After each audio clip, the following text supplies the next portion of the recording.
이 시간 우리에게 주시는 하나님의 말씀은 로마서 8장 22절에서부터 26절까지의 말씀이 되겠습니다. 로마서 8장 22에서 26절까지의 말씀입니다.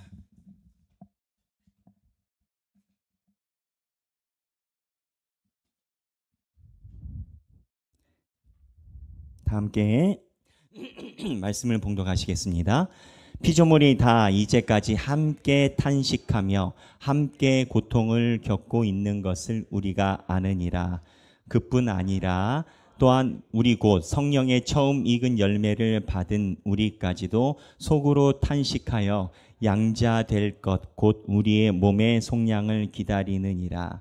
우리가 소망으로 구원을 얻었음에 보이는 소망이 아니니 보는 것을 누가 바라리요. 만일 우리가 보지 못하는 것을 바라면 참음으로 기다릴지니라. 이와 같이 성령도 우리의 연약함을 도우시나니 우리는 마땅히 기도할 바를 알지 못하나 오직 성령이 말할 수 없는 탄식으로 우리를 위하여 친히 간구하시느니라. 아멘. 이 말씀은 살아계신 하나님의 말씀입니다. 저는 어려서부터 아버지가 목사님이셨습니다. 그래서 태어나자마자 저는 타 종교의 선택의 자유가 없었어요. 그냥 가면 가는 거예요. 그러다 보니까는 교회에서 설교 말씀을 얼마나 많이 들었겠어요. 일단 주일 성수는 기본입니다. 쓰러져 누워도 약을 먹고 링거를 들고 교회 가서 예배를 드리게 하셨으니 거의 주일 성수는 100%였고, 그러다 보니까 1년에 듣는 설교의 편수가 주일만 다 나와도 1년에 52편이요. 부서 예배를 합하면 100편이 넘어갈 것이요. 그러다 기타 등등 뭐 하면은 기본적으로 1년에 150편 정도는 듣고 자라났습니다. 그런데 성경 오늘 같은 본문이 나오면은 그때마다 제 안에서 자동적으로 이게 생겼던 것 같아요. 필터링이. 뭐냐? 뭔 소리인지 모르겠어요. 무슨 소리인지 모르면 끙끙대지 않고 고생하지 않습니다. 그냥 멍하고 원래 인생은 그런 거지 뭐 내가 다 알겠어 이렇게 넘어가요. 그래서 그렇게 지나가다가 이제 성령님을 만나고 나서 말씀에 대해서 하나하나 알게 됐죠. 요즘 로마서를 여러분들과 함께 BT를 나누고 있는데 솔직히 얘기하면 마음 같아서는 제가 진도를 확 빼고 싶어요.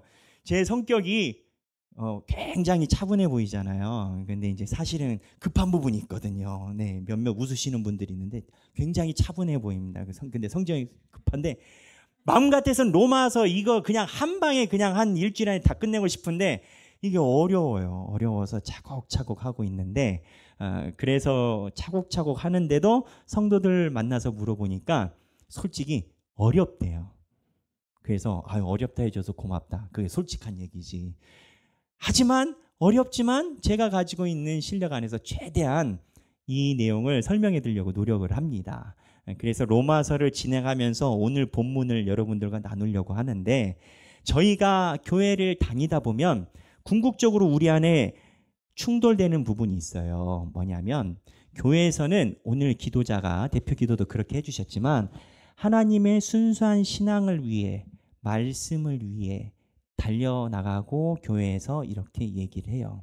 그런데 교회에서 이야기한 예배 다 드리고 말씀 다 듣고 BT 다 하고 가끔 목사님이 좀 쉴 것 같은데 안 쉬고 또 특강 만들어가지고 하여튼 구원 특강 다 듣고 또 쉴 것 같은데 오늘 주보 왔더니 또 제자반 모집하는데 우리 목사님 도대체 우리를 뭐 특전사 특공대로 만들려나 막 이런 생각이 들 때 우리 안에 걸리는 게 딱 있어요. 다 따라갔는데 그러고 살아보니까 그래서 so what? 뭐냐? 신앙생활을 쭉 따라갔는데 뭔가 말하지 못하는 뭐가 딱 걸려요. 허전한 것 같기도 하고 공허한 것 같기도 하고 힘이 팽기는 것 같기도 하고, 제가 지금 이 얘기하는 이 감정 언어를 잘 이해하시는 분들은 교회 생활 열심히 하신 분들입니다. 교회 생활에 깊이 있게 들어오시지 않으신 분들은 제가 이야기하는 게 뭔지 몰라요. 근데 열심히 하다 보면 딱 걸릴 때가 있어요. 그리고 그 안에서 마음이 뭐라고 할까? 전라도 말로 거시기 합니다.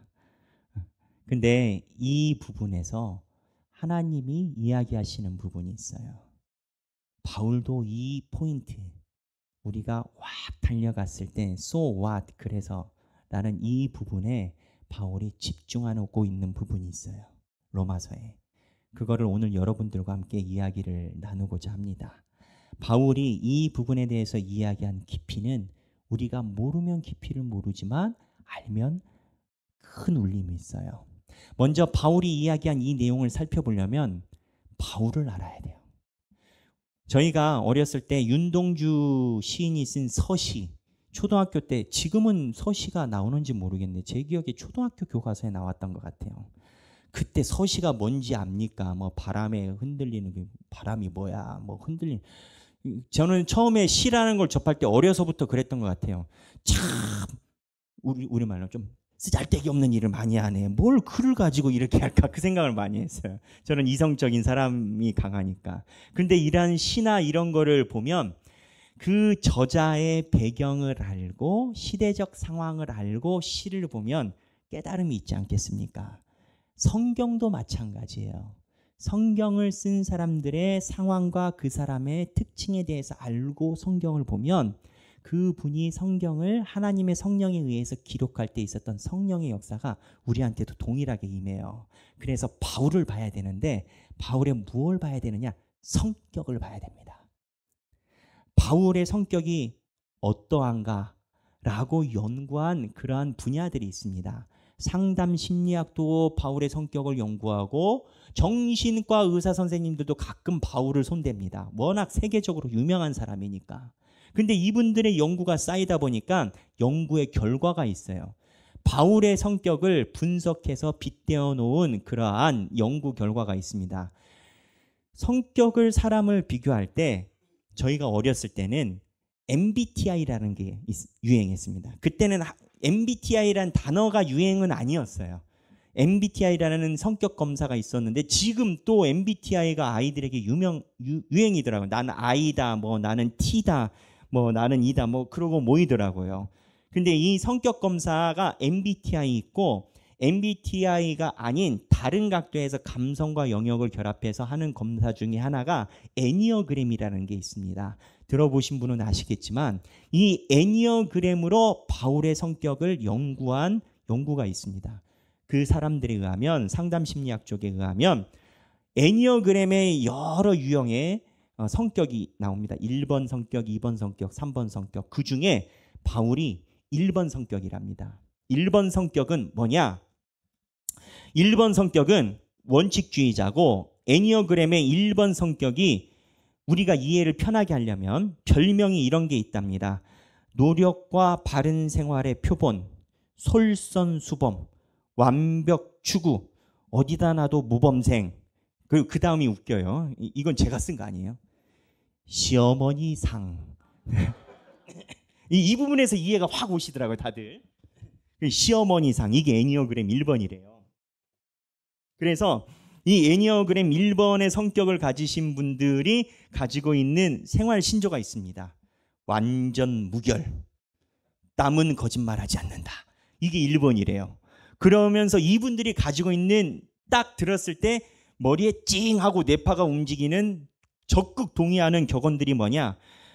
까마귀 노는 곳에 백로야 가지 마라. 가다가 아니 가면 안 가나니 못하다. 이런 경언이 1번들이 크게 감동을 받는답니다. 그런데 이 1번들의 성격이 가지고 있는 그늘이 있다라는 거예요.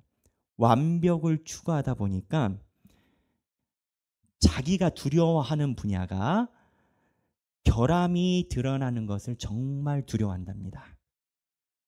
그러니까 내가 결함이 드러나서 사람들에게 좀 치욕당하는 걸 죽기보다 싫어한다라는 겁니다. 1번 성격이. 근데 이게 1번 성격은 그런데 쭉 한 바퀴가 돌거든요. 애니어그램이 기질에. 반대편에 있는 좋게 얘기해서 협력자, 화해자라고 있는 성격은 거기는 부채도사예요. 바람이 불면 일로 갔다가 절로 갔다가 어저께 이 얘기했는데 저희 가서 딴소리해. 그러면 내가 그랬나? 뭐 이런 분들이 있어요. 이 성격이 있어요. 이 성격은 본인의 결함이 드러나는 거에 아무 감각이 없다라는 겁니다. 그랬어? 몰랐네. 내가 그랬어? 그랬나 보다. 그냥 이러고 넘어가요. 근데 1번은 안 그런다는 거예요. 1번은 내가 뭐 그랬다 그러면 치욕이 드러나면, 결함이 드러나면 굉장히 못 견디한다라는 거예요. 1번이. 그래서 3자가 관찰할 때 원칙주의자. 원칙을 안 지키면 화를 내고, 근데 이 1번 애니어그램에 있는 성격이 단점만 있는 게 아니라 장점이 타고나면서 성실하고 또한 지킬 것은 지키고, 그러다 보니까 조직의 리더가 되거나 조직의 중책을 맡으면 목숨 걸고 조직에 충성을 한대요. 그러나 대부분 요약은 결론은 시어머니 상의로다. 이렇게 끝나더라고요. 이게 1번이에요. 근데 바울이 가지고 있는 이 애니어그램 1번의 성격을 유추하는 바울의 사건들이 성경에 있어요.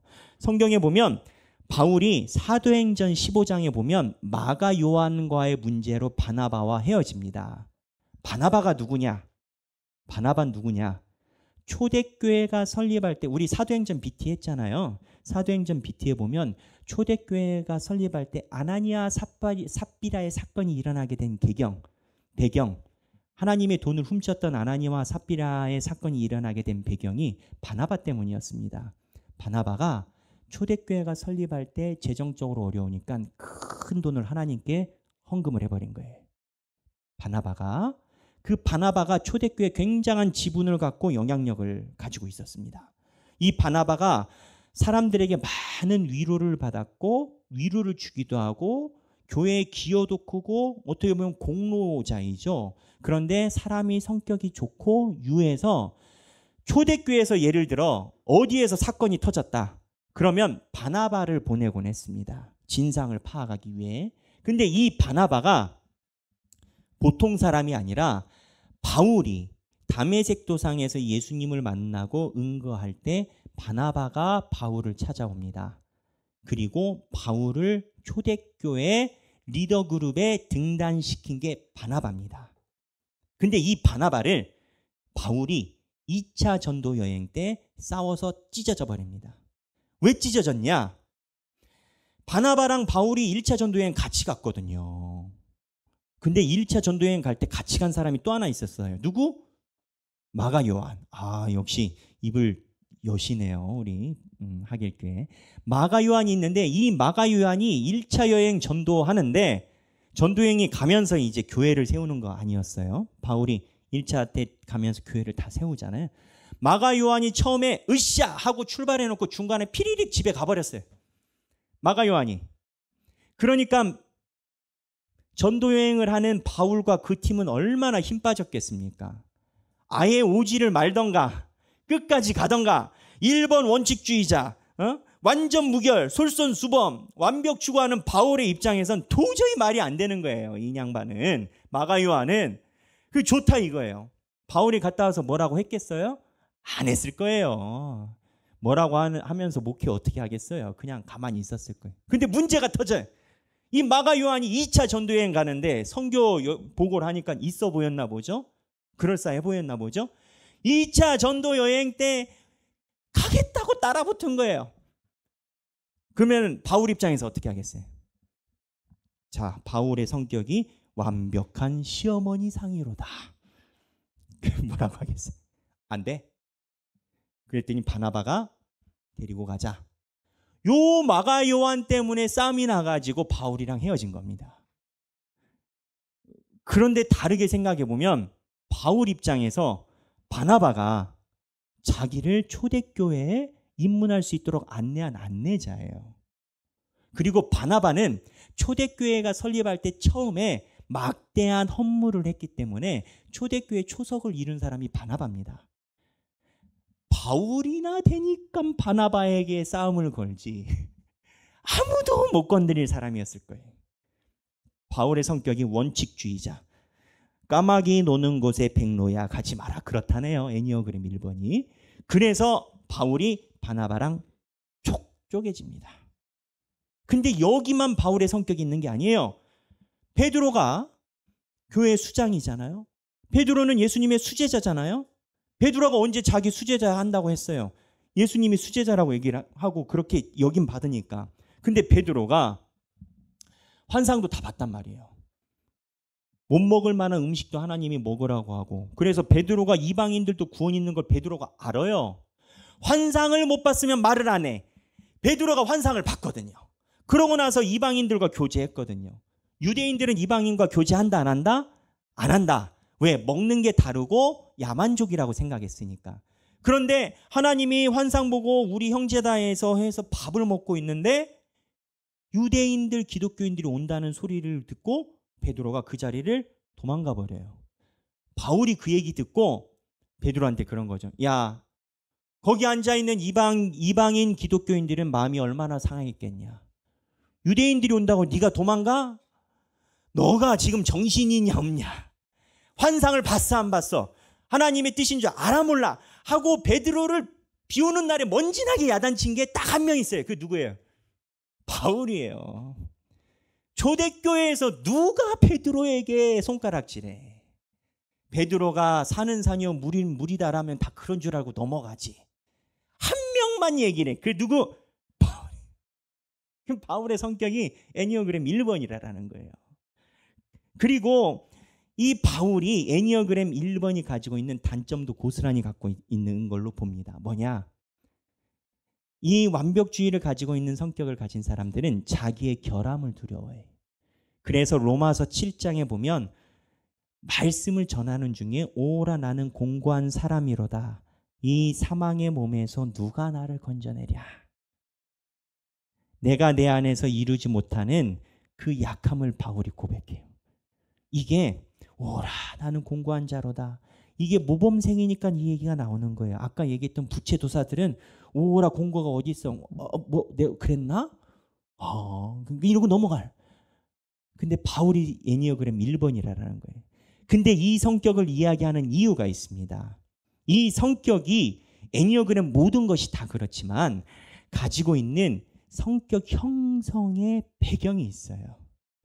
1번 성격은 나머지도 영향이 똑같지만 주로 어렸을 때 부모와의 관계에서 이 성격이 형성이 된다라는 겁니다. 어떤 부모 밑에 있을 때 이런 성격이 많이 나오냐?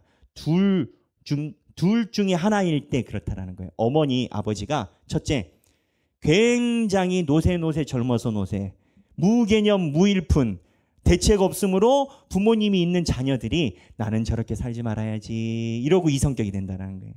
근데 다른 완전 극과 극이에요. 다른 쪽에서는 부모님 두 분이 너무 FM이에요. 부모님 두 분은 어딜 가도 세상 말로 그냥 어디 가서 있어도 절대 소신과 강단을 버리지 않을 부모님이에요. 이러한 부모님 밑에서 자란 아이들은 기준치가 높다라는 거예요. 그러니까 이거를 채우기 위해서 노력을 한다라는 거예요.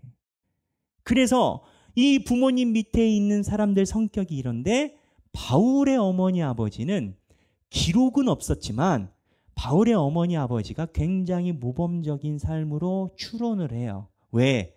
바울을 다소에서 예루살렘의 가말리알 밑에 유학까지 보냈으니까. 유학 보낸 거예요. 유학 보내서 세계적인 율법학자 밑에서 수학을 한 거예요. 바울이. 그러니까 어머니 아버지가 그런 분이어서 바울이 이러한 성격을 가진 거예요. 근데 여기가 포인트입니다. 이러한 성격을 가진 사람들의 특징이 마음속에 자기가 추구하는 삶의 이상, 아이콘이 있다라는 거예요. 자기는 모르지만 자기 마음속에서 내가 삶을 살아가는 이상, 그림이 있다라는 거예요. 제가 얘기를 하잖아요. 애니어그램 1번은 완벽주의를 추구한다고. 근데 1번만 그런 게 아니라 전체적인 성격 검사를 바라보는 사람들은 인간의 성격 안에 기저에 약간 색깔만 다르지만 비슷한 건 자기 안에 자기 인생에 추구하는 주장과 상이 있다라는 거예요. 이거를 자기가 알기도 하고 모르기도 하고 대부분은 모릅니다. 내가 환경과 여건에 의해서 쉽게 얘기를 하면 어렸을 땐 너무 가난하게 자라고 힘들게 자란 사람은 내가 죽으면 죽었지 돈을 벌고 죽는다. 내가 돈에 대해서 다시는 그러지 않아야겠다. 이러한 것이 배어 있어서 이 돈이 벌미 나 안에 상으로 있다. 사랑을 못 받은 사람, 주변에 사랑 못 받고 남편도 속을 지독이도 썩이고 하여튼 시댁도 다 썩이고 썩이다 다 썩어. 사랑을 못 받은 사람은 사랑. 이런 식으로 사람들이 자기 안에 상이라는 것이 다 있다라는 거예요.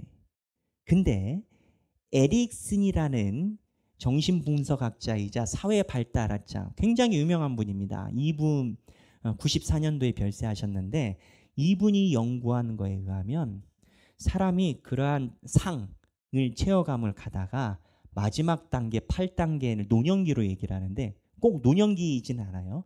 마지막에 무엇을 경험하게 되냐면 자기가 원하는 그 상에 대해서 막 채우려고 가고 노력하다가 인생 말년에 노년에 공허함이, 그리고 내 안에 말로 할 수 없는 허전함이 다가온다라는 거예요.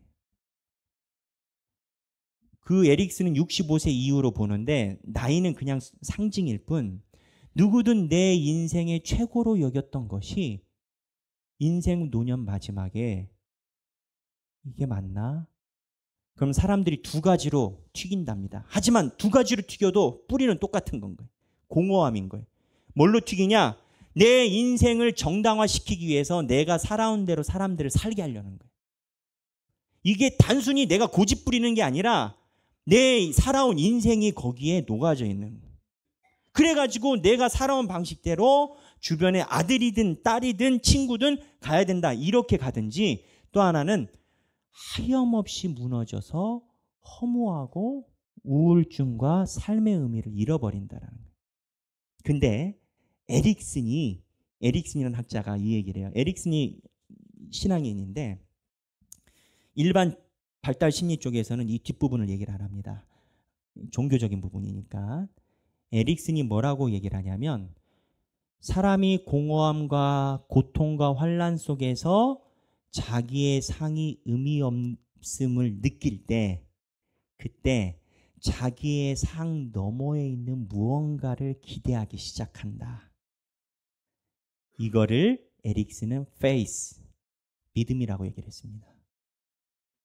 그러니까 사람들이 마지막에 평생 동안 내가 알던 모르던 내 마음속에 최고로 여겼음이 부질없음을 알게 되고, 내 인생은 무엇일까 하면서 그거를 넘어 더 중요한 거를 찾기 시작할 때, 그게 faith, 믿음이라고 에릭슨은 얘기를 했어요. 이 얘기를 길게 하는 이유가 있습니다. 바울은요, 이 상이 바뀐 거예요. 자기 성격에서 완벽주의를 추구하던 상이 예수를 바뀐 거예요. 이 얘기가 안 믿는 사람이 예수를 믿는다, 그 얘기를 하는 게 아니에요. 로마 교회다 바울이 왜 글을 쓰느냐?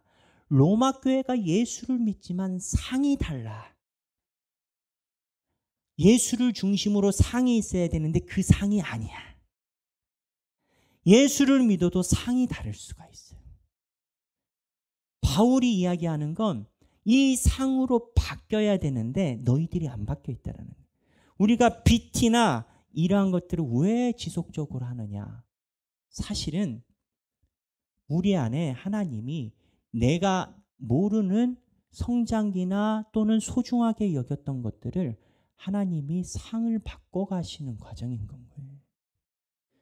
지금은 모르고 어제와 오늘은 차이가 없을지 모르지만 10년 전과 오늘은 분명히 차이가 있어야 될 거 아니에요. 이게 신앙생활 아니겠어요? 10년 전과 지금은 차이가 있어야 되고, 10년 전과 내가 만약에 동일하다면 일보도 진보를 이루지 못한 거예요. 그 이유가 내 안에 다른 상이 있고 그거를 인지하지 못하고 있기 때문이라는 거예요. 근데 이 상의 문제가 단순히 여기서 끝나는 게 아니라 공허함이 온다는 거예요. 에릭슨 분석에도, 목사님들 신학자들의 분석에도 이게 바닥을 치는 공허함이 온다는 거예요. 신앙인들도 마찬가지. 제가 선배 목사님들 자주 뵙습니다. 은퇴하신 목사님들도 자주 뵙고 또 들으면 제가 생각할 거리도 많아요. 근데 요즘에 은퇴하신 목사님들이나 이렇게 얘기를 들으면 죄송하지만 다 마음이 속상하세요. 저는 이건 제 견해입니다. 한국교회 문제라고 생각을 해요. 자기들의 평생 동안 말씀과 기도로 목양하셨던 목사님들이 은퇴만 되면 마치 좀 과하게 표현해서 도둑이 되는 줄 알아요. 그래서 뭘 아무것도 안 하셨는데 선제적으로 모욕을 주고 그럴 거라 전제를 하고 행정을 하고 재정이나 돈 같은 걸 얘기를 해요. 그 목사님들 마음이 다 힘들어요. 근데 목사님들이 그 안에서 본인들도 느끼는 게 내가 무엇을 보고 목회를 했나 이 생각을. 무슨 얘기냐. 제 나이 때부터 젊어서부터 우리 목사는 하나님의 말씀을 선포할 수 있는데 주님께서 은혜를 주셨다. 거기서 한 발짝이라도 어긋난다면 저희 목회자는 사람에 의해서 힘들어질 수 있는 직군이에요. 우리는 목회자라는 직군이 사람과의 관계가 굉장히 많기 때문에 하나님이 나에게 주신 말씀과 그 기쁨이 전부다. 그리고 그게 소중하다라는 것을 한 자락이라도 놓친다면 바울처럼 마가 요한에 대해서 이야기하거나 그렇게 할 수 없는 직군이에요. 내가 지금부터 백영계 목사가 젊을 때부터 내가 말씀을 볼 수 있는 눈이 있고 내가 말씀을 이해할 수 있는 지혜를 하나님이 주셨고 내가 원없이 공부하고 내 말씀을 듣고 그 안에서 진보를 이루는 성도가 있고 이 안에서 내가 완벽하게 하나님의 기쁨과 하나님의 인도하심을 느끼지 못한다면 나중에 은퇴하시고 난 후에도 목사님들이 우울해지고 우울증에 들어가시는 분들도 많이 계시다는 거예요. 물론 그 목사님들이 그 자리에서 다시 일어나셔서 강을 다 넘어오세요. 근데 남 얘기가 아니라 우리 얘기예요. 여러분 교회 와서 뭐 하실 겁니까? 제가 예전엔 몰랐어요. 근데 지금은 알아요. 광주에 봉선동이라고 있습니다. 거기를 차를 타고 가다 보면 뭔 학원이 많은지 모르겠어요. 처음에 와서 여기 학원이 많네 그 정도였는데 거기가 학원 가더라고요. 만약에 여러분이 자녀를 학원에 보낸다면 무슨 생각하시겠어요? 1점이라도 내 자녀가 성적이 올라야 되지. 학원 보내는 이유는 간단한 거 아니겠습니까?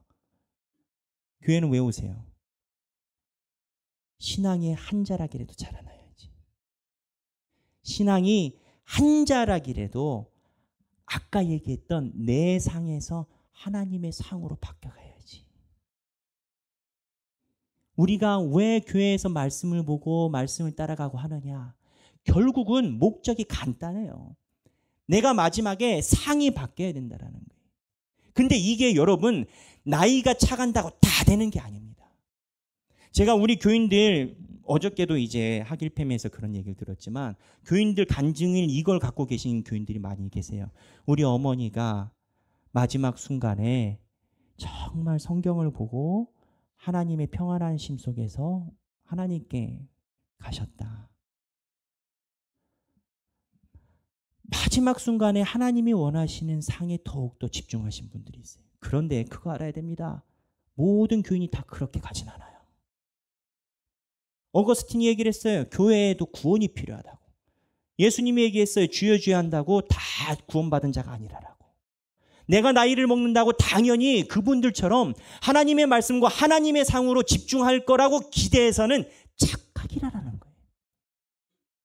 하나님이 오늘도 내일도 날마다 나를 만지시고 상을 바꿔 가시는 그 과정에 우리가 팔을 디뎌야 된다는 거예요. 예전에 웨슬리라는 사람이 있습니다. 여러분 신방이 왜 생긴 거라고 생각하세요? 신방 하면 뭡니까? 목사님이 집 나가잖아요. 초대교회 신방이 있었을까요?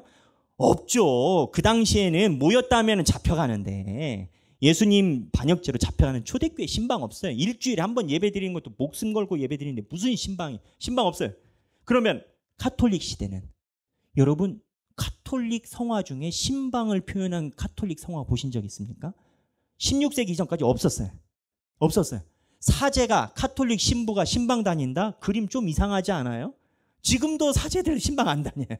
신방 없었어요. 그럼 이 신방이 언제 생겼냐? 우리 개혁교회 이후에 웨슬리라는 사람이 나타났는데 그분이 뭘 하셨냐면 신방을 실시를 했어요. 왜 신방을 실시했냐? 아니 교인들이 주일날 말씀 잘 들었단 말이에요. 근데 월요일날 들려오는 소리가 노세 젊어서 노세 세상 논다라는 거예요.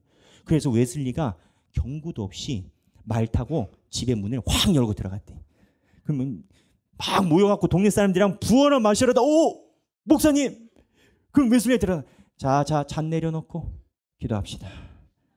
요거. 그럼 웨슬리가 왜 그러냐고요. 막 부부싸움하고 있는데 목사님이 문 열고 들어와. 이러면 안 됩니다. 여기서 자 교회로 오세요. 무릎 꿇고 주여 삼창 뭐 이렇게 시작한다든지. 얼마나 힘들겠어요. 근데 종교개혁자들이 왜 그랬냐. 우리의 상을 바꾸려고 하는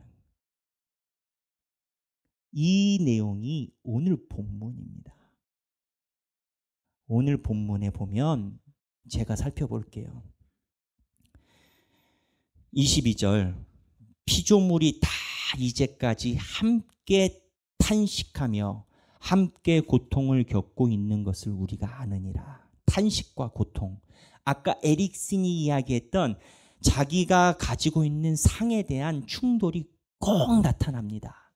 그러면 사람들이 공허하고 마음이 허전해집니다. 23절 그뿐 아니라 또한 우리 곧 성령의 처음 익은 열매를 받은 우리까지도 성령의 처음 열매를 받았다라는 거예요. 로마 교회 예수 믿는 사람들 속으로 탄식하여 공허함이 있다라는 거예요. 양자될 것 곧 우리의 몸의 속량을 기다리느니라. 내 공허함의 방법을 기다린다는 거예요.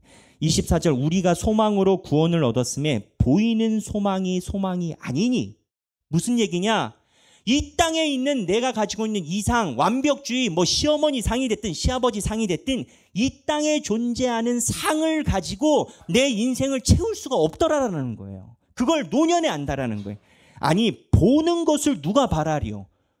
이 눈에 보이는 것이 우리에게 무슨 득이 있냐라는 거예요. 다 해봤는데 불러봤는데 그러면서 25절에 만일 우리가 보지 못하는 것을 바라면 보지 못하는 것을 바라는 게 아까 에릭슨이 얘기한 faith, 믿음, 참음으로 기다릴지니라. 그런데 이와 같이 성령도 가만히 있는 게 아니라 성령님이 우리를 도우신다라는 거예요. 아까 얘기한 것처럼 나이를 먹는다고 당연히 하나님의 말씀에 가까이 가는 게 절대 아니고요.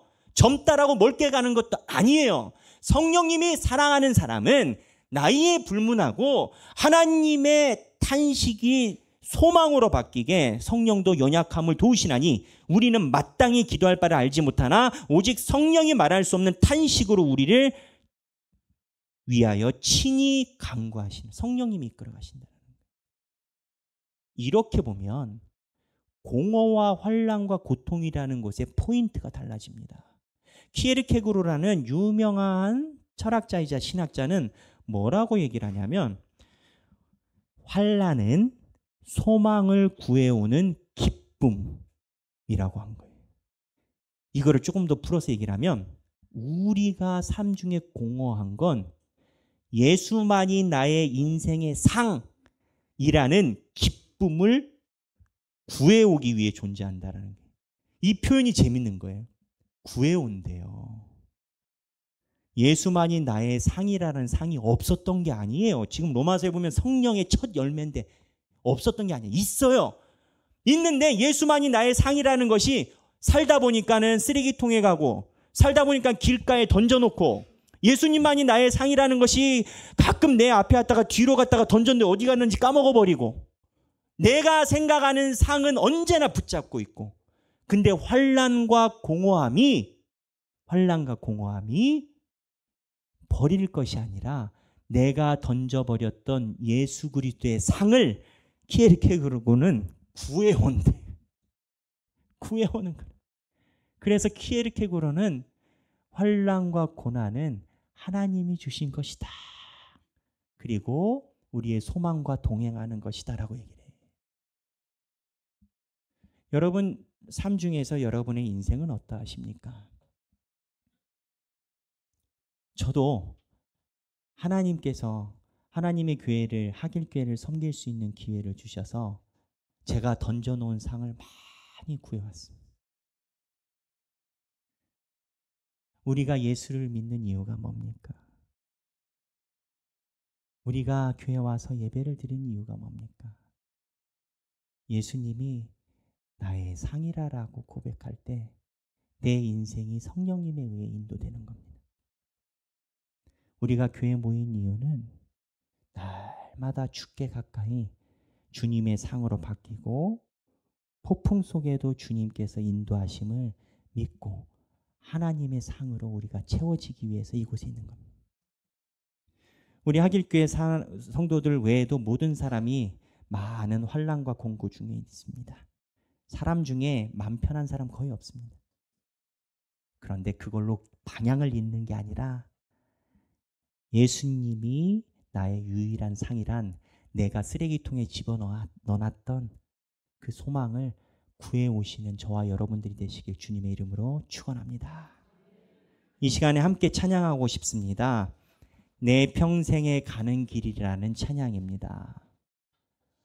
이분이 쓰신 곡, 일부 예배 마치고 나니까 누가 저에게 이 내용을 전해주셨는데, 이 곡의 저자가 하나님의 교회를 섬기다가 배로 이동하다가 자녀들이 다 죽고 남은 막내 아들까지 다 죽고 환난이 있었답니다. 그러나 그 중에 하나님의 인도하심을 더욱더 신뢰하게 돼서 이 노래를 썼다라고 해요. 내 평생에 가는 길 순탄하여 잔잔한 강 같든지 큰 풍파로 무섭고 어렵든지, 그러니까 잔잔하든지 풍파로 무섭든지 상관없다라는 거예요. 나의 영혼은 늘 편하다. 왜? 내가 원하는 상이 그게 아니니까. 어저께 한 방송인이 그 얘기 하더라고요. 사람들이 쓰레기를 던진다. 그 쓰레기를 내가 받으면 내가 쓰레기통이 된다. 안 받으면 나는 상관없는 거예요. 사람들이 던지는 쓰레기를 내가 다 받을 필요가 없다라는 거예요. 굉장히 깊이 있는 내용이라 생각을 했어요. 환난과 고난이 왜 우리에게 영향을 미치냐라는 거예요. 환난과 고난이 있는 거 몰랐냐라는 거예요. 알았지. 근데 그게 나한테 영향을 미침이 문제라는 거예요. 왜? 내가 원하는 상이 그거였으니까. 내가 원하는 상이 예수라면 환난과 고난은 그냥 나랑 둥둥둥 떠있는 인생의 과정이라. 그 환난과 고난으로 내가 쓰레기통에 버렸던 예수 그리스도의 상을 구해내 오는 것이 맞다라는 거예요. 키에르케. 그러한 모든 하길교인이 되시기를 바랍니다. 찬양하겠습니다.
우리가 우리의 삶에 가지고 있는 잘못된 상으로 인하여 내가 고통받는 나의 현실을 직시할 수 있도록 하여 주옵소서.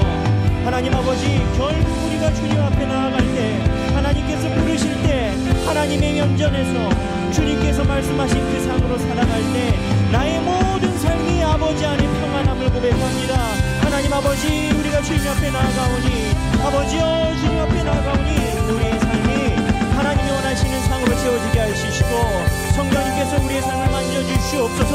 하나님, 우리가 이곳에 모여서 예배드리고 이곳에 모여서 주님 앞에 시간을 내어 하나님께 영광을 올려드리니 어디에 목적이 있겠습니까? 하나님의 인도하심과 예수님의 평안하심과 예수님의 자기 우리 안에 가득하게 하여 주옵소서. 주님을 바라보니 아버지여 우리의 삶의 인도자가 되어주시고, 성령님께서 날마다 우리의 마음속에 동행하사 아버지 하나님의 주님의 인도해 주시고 우리의 삶과 동행하심이 우리 안에 가득하게 하여 주옵소서. 주님을 바라봅니다. 주님의 인도하심을 구하오니 역사하시고 우리 중에 마음속에 성령님이 주인이 되어 주옵소서. 주님을 바라보니 아버지 동행하여 주옵소서. 역사하여 주옵소서.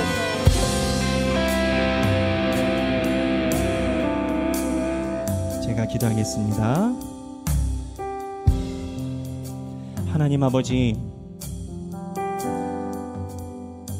내가 잘못된 상을 가지고 있어 다가오는 환난과 공고에 의해 공허함을 느끼고 괴로워하지 않도록 하여 주옵소서. 환난과 공허함이 다가올 때, 내가 이거에 영향을 받는 것이 내가 붙들고 있는 상이 달라서 그랬구나 깨달을 수 있도록 하여 주옵소서. 바울이 다메섹 도상에서 그거 알았습니다. 내가 하나님을 섬긴다 하였지만 내가 가지고 있는 상이 그 상이 아니었음을 깨달았을 때, 바울은 사람들의 손가락질도 사람들의 비난도 아무 문제가 되지 않았습니다. 이 세상에 있는 환난이 나에게 영향을 주는 게 아니라 오히려 환난이 내가 주님께서 주시는 구원의 소망을 구해오는 도구가 되게 우리의 역사하여 주옵소서. 이 시간에 주님 앞에 봉헌을 드린 손길이 있습니다. 내가 하나님께 기여를 하는 것이 아니라 하나님이 나에게 주님을 바라볼 수 있도록 은혜를 주시고, 하나님이 말씀 들을 수 있도록 불러주시고, 성령님이 우리를 버리지 않으시고 방황하고 헤매는 우리의 인생을 불러주심에 감사함으로 봉헌을 드립니다. 부르신 분도 주님이시고 우리에게 믿음을 주신 분도 주님이셔서 아버지의 것을 아버지의 손에 올려드리오니 이 봉헌이에 주님께서 성령의 은혜로 역사하시고 동행하여 주옵소서. 이제는 우리 주 예수 그리스도의 은혜와 하나님 아버지의 극진하신 사랑과 성령님의 감동, 감화, 교통하심이 내 인생에서 나도 모르게 부여잡고 있었던 상을 내려놓고 예수만이 나의 상이다 라고 고백하며 살아가기 원하는 사랑하는 모든 주님의 백성들 머리 위에 지금으로부터 영원토록 함께 하시길 성부와 성자와 성령의 이름으로 간절히 축원하옵나이다. 아멘.